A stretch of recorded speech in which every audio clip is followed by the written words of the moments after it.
Oui, bonjour. Bonjour, cher ami. Oui, pouvez-vous vous présenter à nos téléspectateurs? Ah, merci beaucoup, chers spectateurs, téléspectateurs. Je suis le frère Honoré, je suis un assomptionniste à Cassando. Ici, vous voyez, c'est Cassando, et où la pastorale est vraiment difficile.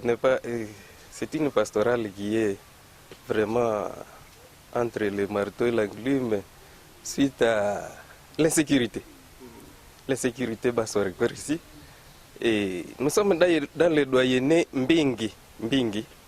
Et nous nous trouvons ici à Cassando, mais un peu à l'est, nous avons la paroisse Boutiri. Et si nous allons vers le nord, c'est notre paroisse Itsu suivi de Kasségué. Si nous allons à l'ouest, c'est la paroisse Mbingi. Et quand nous allons vers le sud, tout droit, c'est Kaina et Luofu et Kanyabayonga. Alors, Kanyabayonga, c'est un endroit insécurisé. Et nous pouvons même parler de ce qui s'était passé en 2010. 2010, un abbé assassiné, l'abbé Christian Bakoulene, dont je tiens l'image ici. Vous voyez là, c'est Monsieur l'abbé Bakoulene.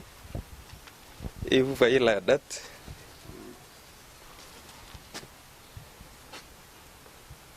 Bakoulene froidement abattu alors qu'il venait et sa pastorale pour retourner dans sa communauté presbytérale. Abattu par des personnes non autrement identifiées. Voilà au moins une preuve que nous vivons une insécurité ici au sud du diocèse. Alors, quand nous parlons insécurité, c'est la parole de Dieu qui a du mal à être proclamée. Kanyabayonga, où nous parlons de la Bakoulene, il y a des endroits qu'on appelle les Miriki et Katsinga qui ne sont plus faciles à côtoyer suite à l'insécurité. Il y a deux groupes, Ndouma, Defense of Congo et Mazembe, groupes armés qui se disputent le milieu et qui font la loi. Si nous venons à Kaina, il y a les vols à main armée. On dévalise tout, les boutiques, les étables qui sont là, et des stocks qui sont carrément dévalisés et jetés. Et c'est là, nuitamment, on ne sait pas qui. Alors vers Luofu, nous avons Kalambairo. Kalambairo qui n'est plus facile à diriger, et Kanyati. Là, nous rencontrons beaucoup de mouvements d'FDLR.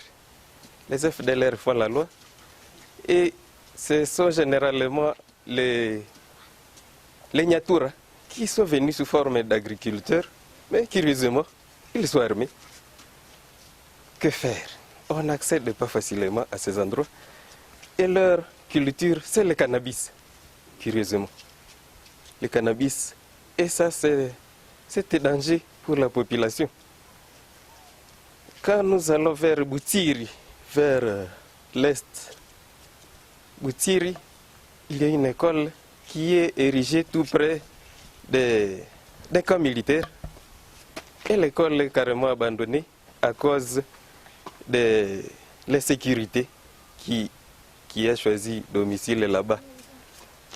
Quand nous allons au plus loin à Mbingi, Mbingi, c'est une paroisse qui abrite le curé doyen. À Mbingi, le problème qui demeure là, c'est accéder à Bunyatenge. Bunyatenge, on a du mal à y accéder puisqu'il y a un jeton qu'il faut payer pour entrer là. Et on dirait que Bunyatenge devient un pays voisin, tout en étant dans la RDC.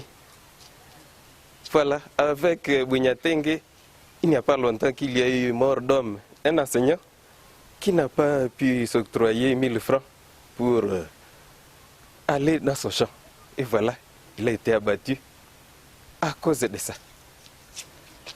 Essayons de voir aussi Kassando, ici où nous nous trouvons, il n'y a pas longtemps, qu'un voleur, un bandit, a été froidement abattu tout près de nous ici, puisqu'il portait beaucoup de viande de chèvre, alors qu'il n'est pas gardien. Il n'est même pas, il n'a aucune chèvre, mais on a trouvé sur lui, dans son sac, beaucoup de viande. Et comme il n'a pas su justifier, c'est la population qui s'est occupée de lui. On l'a abattu froidement et on a laissé toute sa viande sur sa tête écrasée.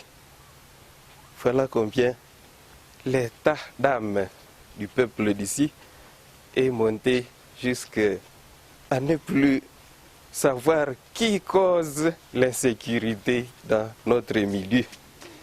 Et voilà, la parole de Dieu, comment l'annoncer à un tel peuple qui est vraiment coincé dans son propre milieu, qui ne sait plus faire l'élevage, qui ne sait plus accéder au champ pour récolter, pour travailler. Je crois que c'est un état qui inquiète et nous sommes en train d'évoluer vers la recherche des services de gardiennage un peu partout pour essayer de protéger le peu qu'on a. Aux autorités administratives, nous voulons qu'ils nous envoient encore plus d'agents chargés de sécurité pour que vraiment l'état des droits soit manifesté et soit visible.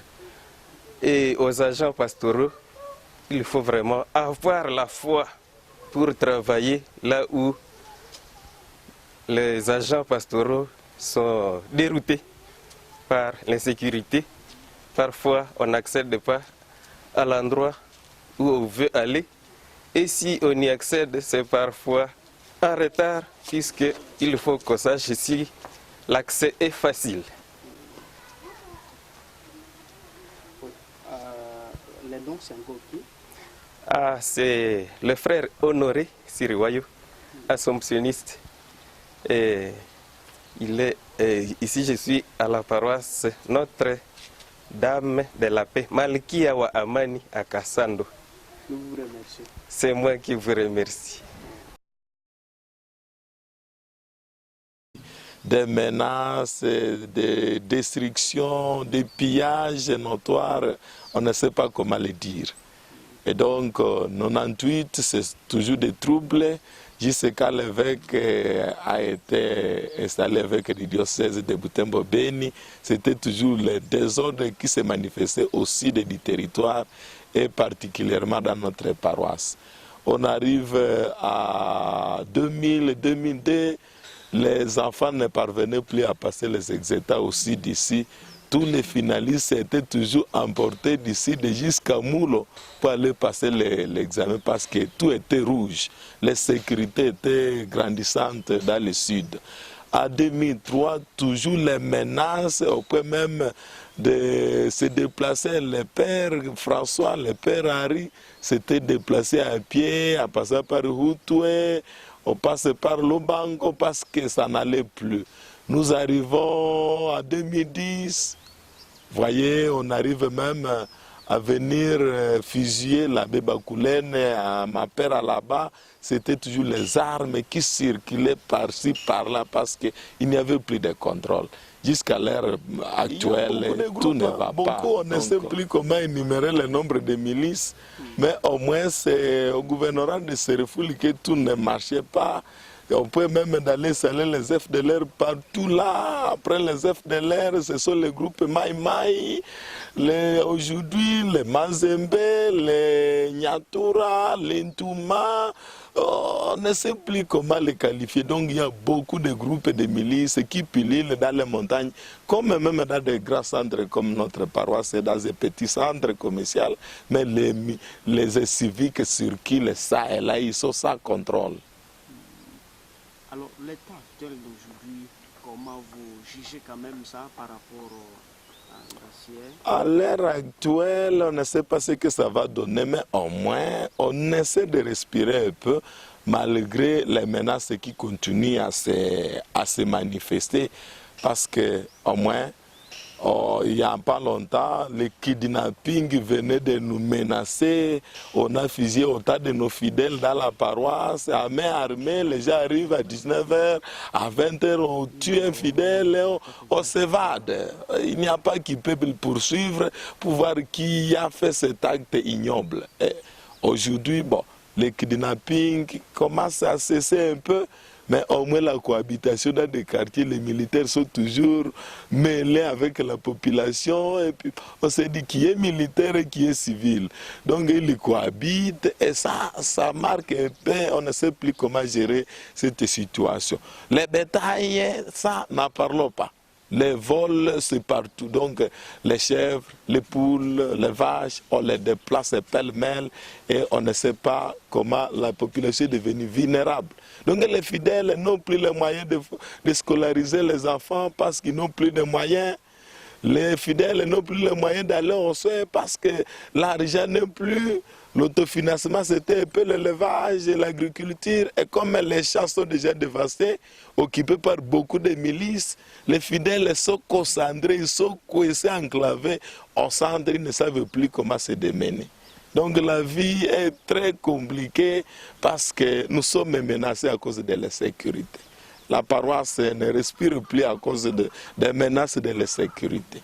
Aux pères assomptionnistes, nous leur demandons de se sacrifier. Ils se sont déjà donnés à la mission de Dieu.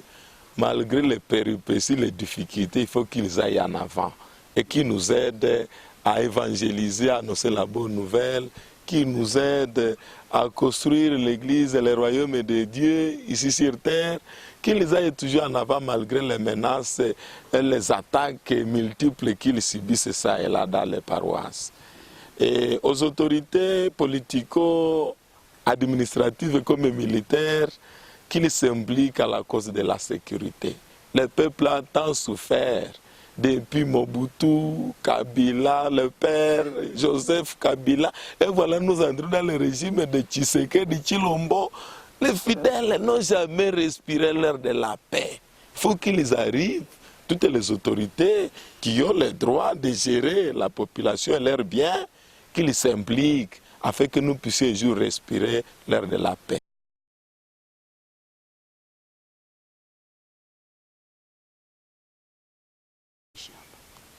Parokia iliweza kuvamiwa na washambazi wa Nyamulenge, FDLR, hasa kwa mwaka wa 2003, washambazi waliweza kuingilia parokia, walitaka kumuua Pere Hari. Pere Hari ni nani? Yeye kama kire wa parokia. Kwa bahati mzamu aliweza kumsaidia, kapiga kengele na wamasere wakawakisha kura yao, mara moja wakakimbia. Wameisha piga masasi nyumbani mwake, lakini kwa neema ya Mungu aliweza kumwopoa. Na kwa ile 2003 tena wakaingia wale wajambazi na hata wakakimbiza mapadri hata waweze kufika kule Butembo pamoja na Pere François wa parokia Luufu. Wakati walikimbilia wapi? Walitoka hapa wakienda na migulu kupita Chipole, Lubango, na huko ndiko kulifika mtogari kutoka ku Maison Provinciale kwa kuja kuwatoa.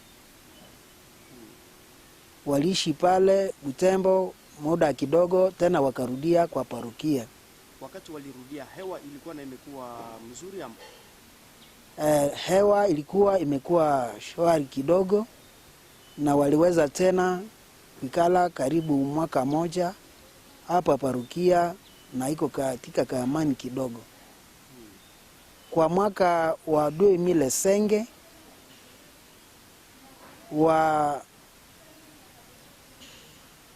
wale wa Afdel Afdel.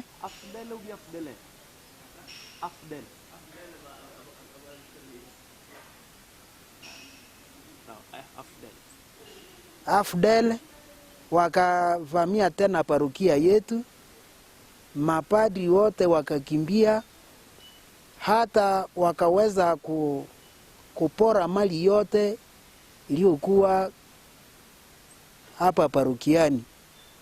Tulikuwa tumeanja mradi ya kutengeneza maji, wakabeba sima, manjanja na pesa zote na vyombo vyote vya misa, vyombo vya biro, mashine adaktilo, di mashine adaktilo na radio relay.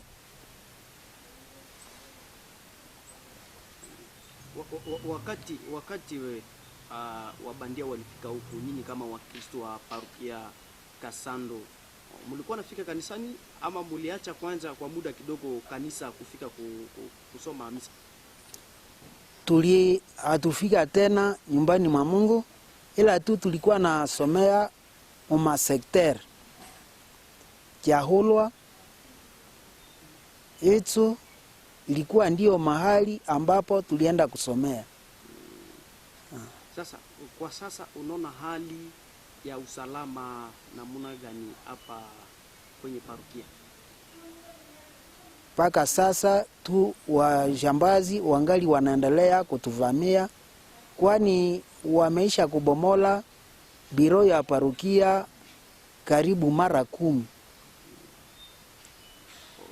Unapasha kuwa na ujumbe gani kwa mapadri wote wa Assumption ambao wanafanya kazi yao huku kwenye mji wa Vita? Unaweza waambia nini? Naweza kuambia sema waweze kuvumilia kweli, kufatana na hali mbovu yenye inajitokeza. Basi wanaendelea kujitolea, hata katika ile hali hawakuweza kukata tamaa. Wanaendelesha kazi yao ya utumishi, na tunasema asante.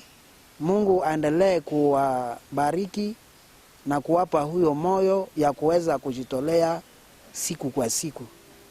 Unasema kwa majina ni nani? Mimi naitwa kwa jina la Edgar Kabuyaya, kama mmoja wa Wakristo wa parokia Kasando. Basi tunashukuru. Merci.